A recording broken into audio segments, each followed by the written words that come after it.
During Christmas dinner, my wife cruelly imitated my stutter. While her whole family watched, when I tried to smile through it, she sneered, "Look at him, struggling like a broken machine. Maybe if we turn him off and on again, he'll learn to speak like a normal person." Her father high-fived her. I silently cleared their plates, still hearing their laughter from the kitchen. 6 months later, she was outside my apartment, screaming at my window. Her sister texted, "Please answer her." I spoke clearly that day, very clearly. My wife Lisa, 27F, and I have been married for 3 years, together for 5. I've had a stutter since I was a kid. It comes and goes, usually manageable, but gets worse when I'm nervous or stressed.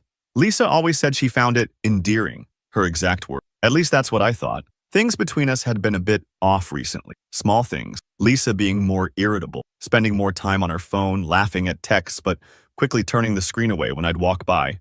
I chalked it up to holiday stress. Her family is particular about celebration. The Christmas dinner incident. We arrived at her parents' place on Christmas Eve. Everything seemed normal. Her dad, Kobe, 58M, was watching football. Her mom was cooking. Her sister, Madeline, 30F, was there with her husband. Lisa had been weird in the car, kinda distant, checking her makeup in the mirror more than usual, which I now realize was a sign. During dinner, I was asked about our plans for the new year. I started explaining how we were saving for a tea trip to Colorado. My stutter was acting up because Kobe always makes me nervous with his constant interrupting. That's when it happened. Lisa suddenly started doing this exaggerated imitation of my stutter. Not just a quick jab, but a full-on performance.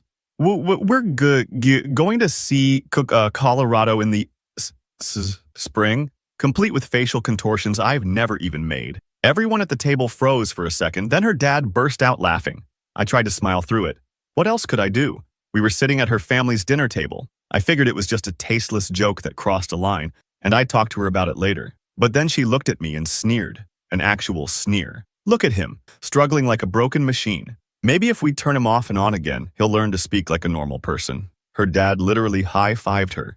Her mom looked uncomfortable but said nothing. Her sister Madeline stared at her plate. I quietly excused myself and started clearing plates. As I stood in the kitchen scraping leftovers into the trash, I could hear them still laughing in the dining room. Kobe was saying something about how I can't even stand up for myself, and Lisa responding, "I know, right?" The drive home was silent. She was on her phone the whole time, smirking at whatever she was reading. When I finally confronted her at home, she just rolled her eyes. "It was just a joke. God, you're so sensitive. This is why people find it hard to be around you." That night, I couldn't sleep. I kept replaying those moments over and over. I realized this probably wasn't the first time she'd mocked me, just the first time she'd done it to my face.